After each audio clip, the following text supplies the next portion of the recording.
Saludos cordiales, soy Francis Quintero y junto con mis compañeros Giovanni Ruiz y Yolanda Rivera disertaremos acerca del desarrollo del cerebro y de las fases del mismo.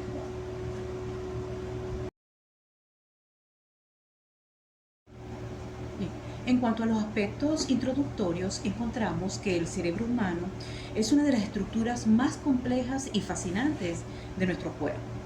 Y esta evolución del mismo a lo largo de la vida influye directamente en nuestras capacidades cognitivas, emocionales y motoras. De esta manera, la comprensión del desarrollo del cerebro nos va a permitir identificar estrategias educativas y también del entorno ambiental que potencien de una manera efectiva y saludable cada etapa del desarrollo. En cuanto a los contenidos a abordar, en primer lugar, disertaremos sobre el desarrollo del cerebro, fundamentalmente la plasticidad cerebral, y en un segundo momento los periodos de ese desarrollo cerebral, pasando por un primer periodo que va desde el nacimiento hasta los 3 años, un segundo periodo que va desde los 4 a 11 años y el tercer periodo de la etapa adolescente.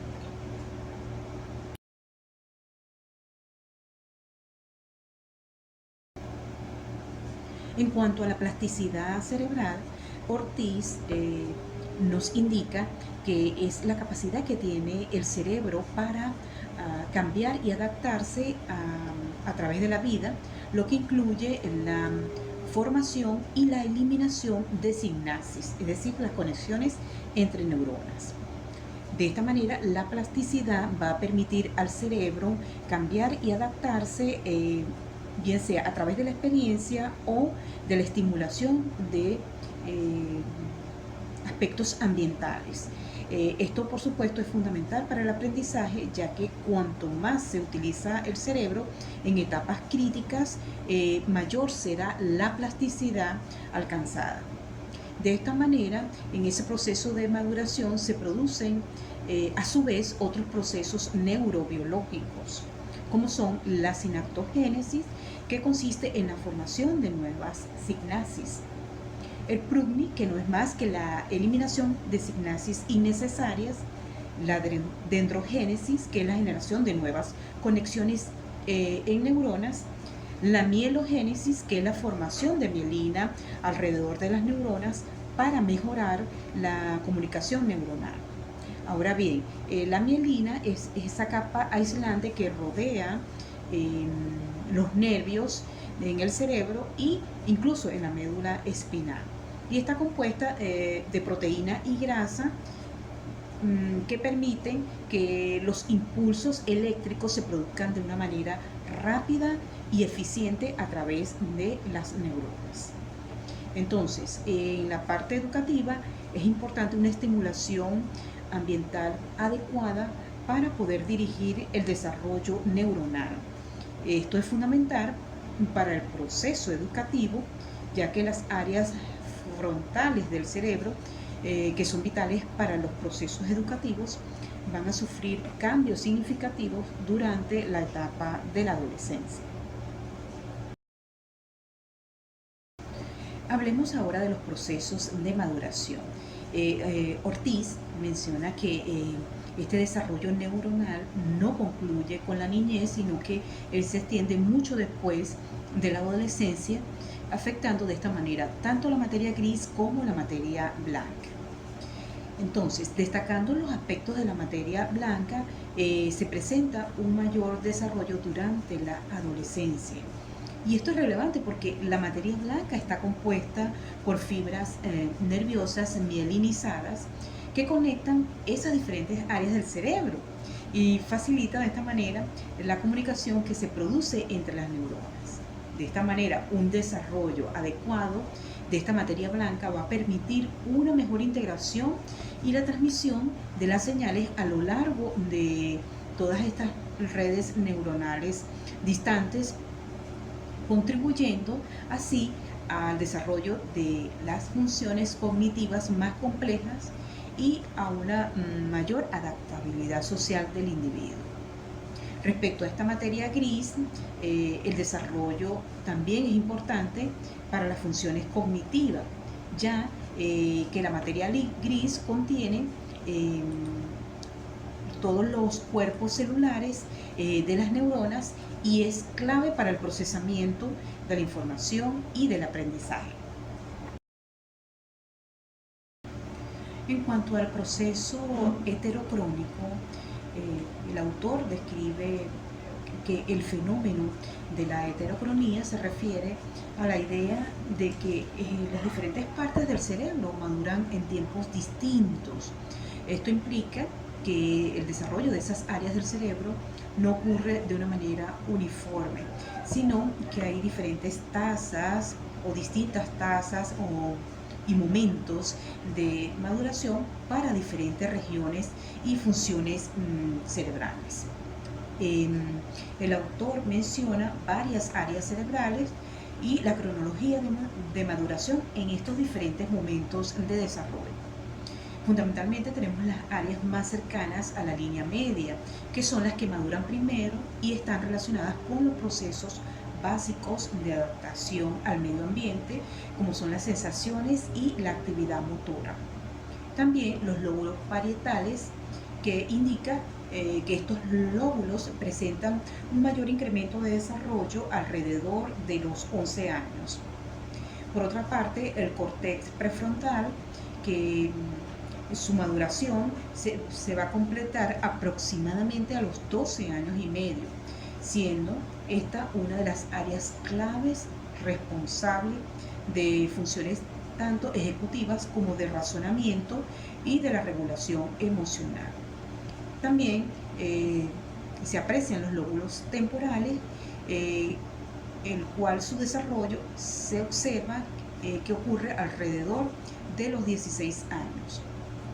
El hemisferio izquierdo, que ocurre su maduración más rápidamente en comparación con el hemisferio derecho.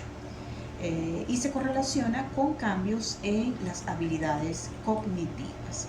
Entonces, estas variaciones en la maduración de las áreas cerebrales tienen unas implicaciones significativas para la educación, ya que sugieren al docente que se debe tener en cuenta el tiempo, pero también el contexto de desarrollo de estas áreas al momento de implementar los métodos de enseñanza-aprendizaje. Bien, de acuerdo a lo señalado hasta acá y de lo que hemos venido conversando, disertando, Ortiz se plantea una pregunta. ¿Resulta necesario comenzar a estimular el cerebro masivamente en edades muy tempranas? Bien, ante esta pregunta, Ortiz señala que no es necesario ni aconsejable llevar a cabo una hiperestimulación del cerebro en estas edades muy tempranas. ¿Por qué? Porque puede resultar en efectos muy adversos, ya que el cerebro de los niños pequeños puede no estar preparado para manejar una sobrecarga de estímulos. Los estudios indican que los resultados de la hiperestimulación desde el nacimiento han sido, si se quiere, muy pobres, sugiriendo que es más efectivo proporcionar un ambiente estimulante dentro de un marco, bien sea de normalidad familiar y escolar, evitando estas estrategias de hiperestimulación continuas. Bien, ya habíamos adelantado sobre el hecho de que el desarrollo cerebral no es lineal, sino que es cíclico. Y entonces estas capacidades cognitivas dependen de la interacción con el entorno. Hablemos un poco de estos periodos críticos y periodos sensibles. En cuanto a los periodos críticos, se definen como momentos específicos en los que el cerebro está preparado para recibir ciertos estímulos y la falta de estos puede resultar en una pérdida, si se quiere, irreversible de ciertas funciones. Por ejemplo, la visión o la audición. Durante los años tempranos de la vida se van a presentar más oportunidades de desarrollo debido a la planificación neuronal. En cuanto a los periodos sensibles, encontramos que son momentos en el que el cerebro está especialmente receptivo. ¿A qué? Al aprendizaje, pero sin la rigidez de los periodos anteriores, es decir, de los periodos críticos. Entonces, la complejidad del entorno y la motivación del individuo van a jugar un papel importante en el aprendizaje.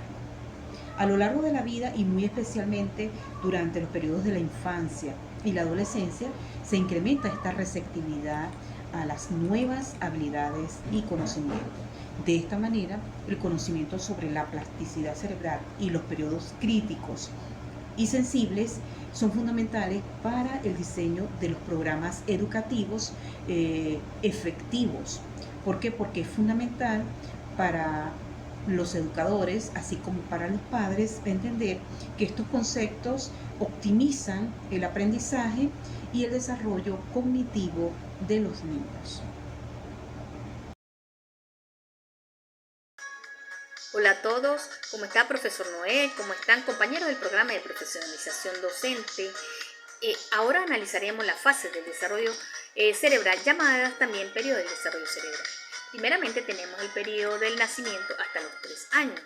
En cuanto a las conexiones sinápticas, a este referente podemos decir que las sinapsis son las uniones entre neuronas que permiten la transmisión de información a través de señales eléctricas y químicas. En los primeros años de vida, el cerebro experimenta una explosión en la formación de estas conexiones, lo que facilita el aprendizaje y el desarrollo de habilidades cognitivas, emocionales y motoras. La hiperestimulación se refiere a una sobrecarga de estímulos en el entorno del niño, lo que puede generar estrés y dificultar el desarrollo neural adecuado. En la estimulación ordenada, esta consiste en proporcionar estímulos de manera estructurada y adecuada a la del niño, promoviendo un desarrollo cerebral óptimo sin sobrecargarlo. Ahora, durante los primeros 3 años de vida, el cerebro experimenta una expansión sináptica extraordinaria. Las conexiones entre neuronas se establece una gran velocidad, facilitando la absorción masiva de información. Sin embargo, no toda la estimulación es beneficiosa. El exceso de información puede resultar contraproducente. En esta fase, las estructuras subcorticales, el sistema límbico y el cerebelo maduran rápidamente, favoreciendo la comunicación emocional y la interacción con el entorno.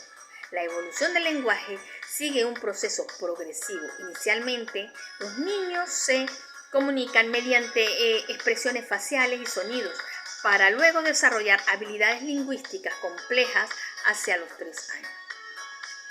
Otro de los aspectos cruciales es la neuroplasticidad del hipocampo, una región clave para la memoria y el aprendizaje, que responde de manera activa a los estímulos ambientales. La organización y variedad de la estimulación en este periodo es fundamental para favorecer el desarrollo cognitivo y emocional saludable. Ahora bien, tenemos la maduración de las estructuras cerebrales. Entre ellas están la estructura subcortical. Estas son las partes del cerebro situadas debajo de la corteza cerebral, responsables de las funciones básicas como el control de las emociones, las respuestas automáticas y coordinación motora. Ellos son el hipocampo, el cerebelo, las amígdalas, ganglios basales. Otro sería el sistema límbico, que está relacionado con la regulación de las emociones, la memoria y el aprendizaje. Incluye estructuras como la amígdala y el hipocampo. El sistema vestibular controla el equilibrio y la orientación espacial, y ayudando a los niños a coordinar movimientos y desarrollar habilidades motoras. Entre las otras tenemos como las vías somatosensoriales, que transportan información sensorial, es decir, como el tacto, la temperatura y el dolor, desde el cuerpo hasta el cerebro. Las áreas cerebelosas. El cerebro regula la coordinación motora, el equilibrio y el control del movimiento. Las áreas primarias corticales Estas regiones del cerebro son las encargadas del procesamiento inicial de la información sensorial y motora, fundamentalmente para el desarrollo de habilidades como la percepción y el control del movimiento.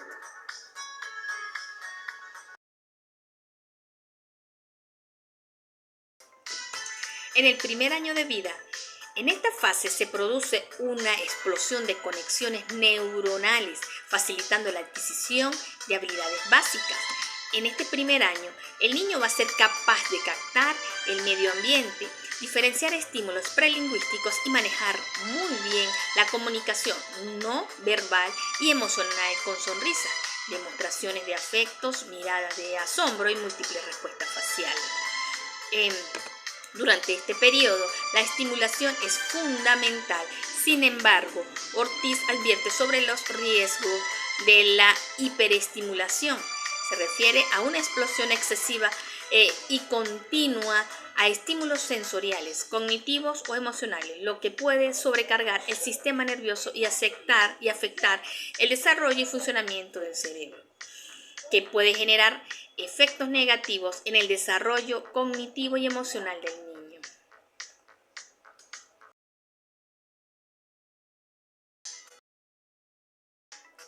En el tercer año de vida existe ya un mayor desarrollo cortical con implicación de áreas asociativas terciarias que van a especializar el cerebro principalmente en el lenguaje comprensivo y hablado, con una gran capacidad gramatical y sintáctica del lenguaje.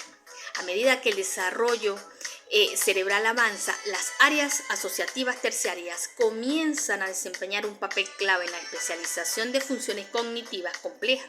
En esta etapa el cerebro alcanza un mayor nivel de organización y refinamiento, lo que permite una noble evolución en el lenguaje. No solo se consolida la comprensión del habla, sino que también se perfecciona la estructura gramatical y sintáctica, facilitando una comunicación más precisa y fluida. Este proceso refleja la maduración del sistema nervioso y su capacidad de adaptación a nuevas demandas cognitivas y sociales.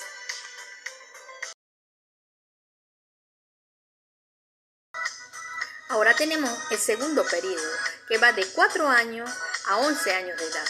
Entre los 4 y 11 años, el cerebro entra en una etapa de integración y consolidación. Se establecen conexiones más sofisticadas entre diferentes regiones corticales, lo que permite el desarrollo de habilidades académicas como la lectura, la escritura y la resolución de problemas matemáticos. Es un momento clave para la educación, ya que el aprendizaje escolar impacta directamente en el futuro del niño.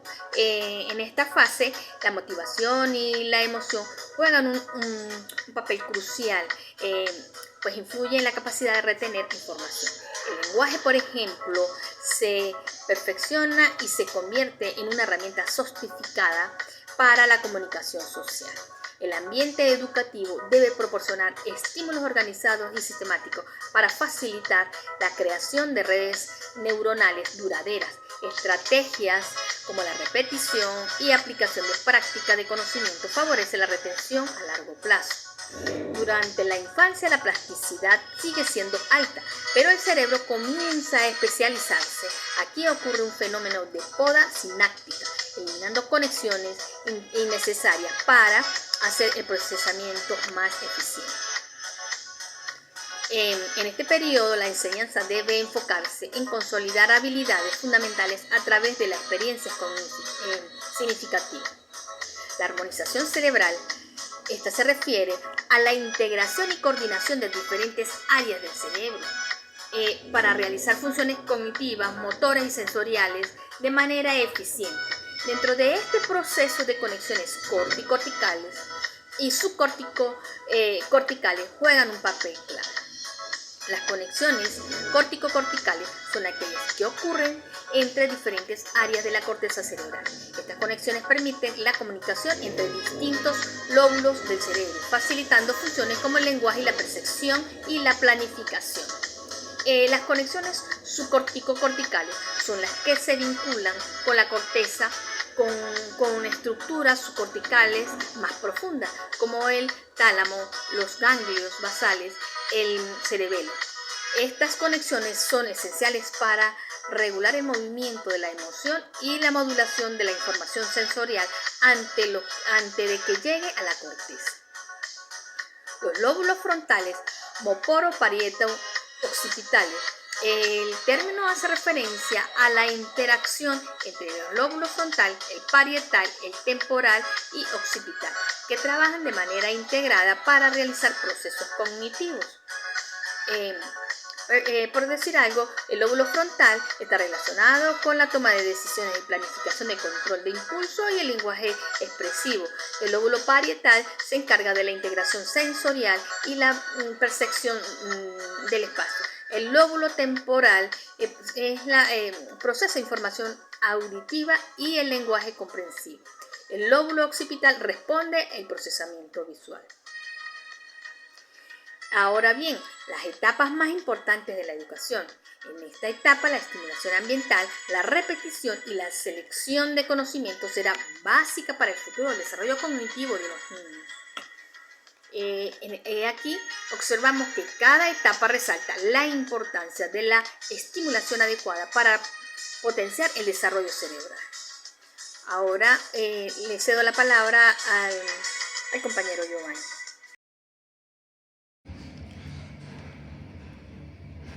Buenos días, profesor, compañeros de aula de clase. Continuando con la exposición, vamos a hablar un poco sobre el tercer periodo o etapa de la adolescencia. Nos encontramos en una etapa que se da un gran desarrollo hormonal que afecta a distintas áreas del cerebro, especialmente las áreas prefrontales y cerebrosas responsables del aprendizaje y de la adaptabilidad motriz. Un aspecto importante que se ha descubierto recientemente a través de la neuroimagen es que el desarrollo neuronal no acaba con la niñez, sino que se extiende mucho más allá de la adolescencia y se refleja tanto en la sustancia gris como en la sustancia blanca, la cual presenta un mayor desarrollo en esta etapa de la vida. Esto permite establecer conexiones entre áreas cerebrales distantes y contribuye al desarrollo y perfeccionamiento no solo de las funciones cognitivas, sino también de la adaptabilidad social, moral y ética, dado la complejidad de las redes neuronales necesarias para llevar a cabo este proceso tan complejo en los seres humanos.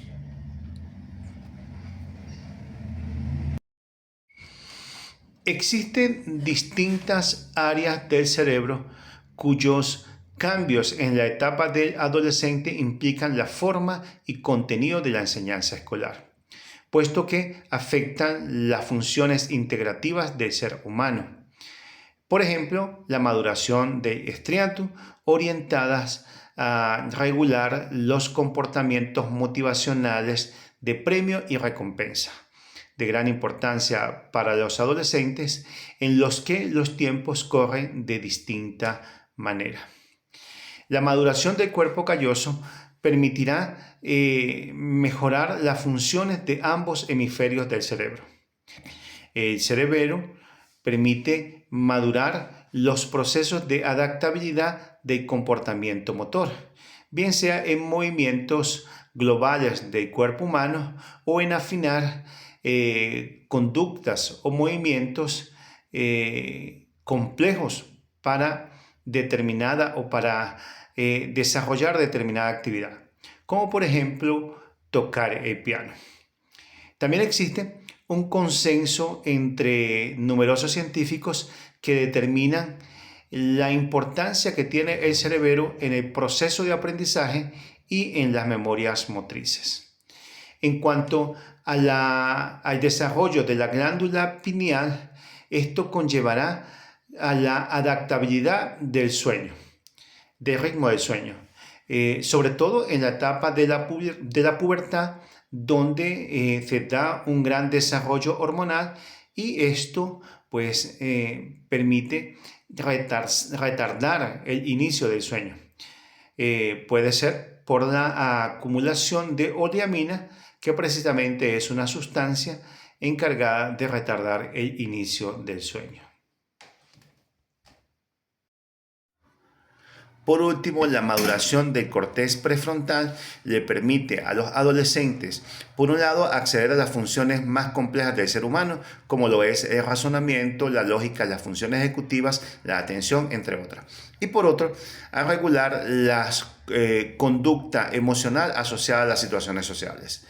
Obviamente, estos cambios cerebrales afectan el proceso de aprendizaje y son susceptibles a la forma, contenido, contexto y organización en que se presentan los estímulos.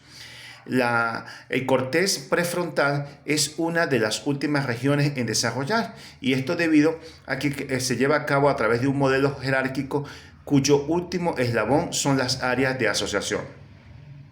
El volumen de las sustancias gris en el corteza prefrontal alcanza su tope máximo alrededor de los 12 años de edad. Luego disminuye y se estabiliza en la edad adulta. El volumen de la sustancia blanca en el corteza prefrontal aumenta linealmente de los 4 años a los 12 años. Y luego cumple su proceso de mielinización en la edad adulta.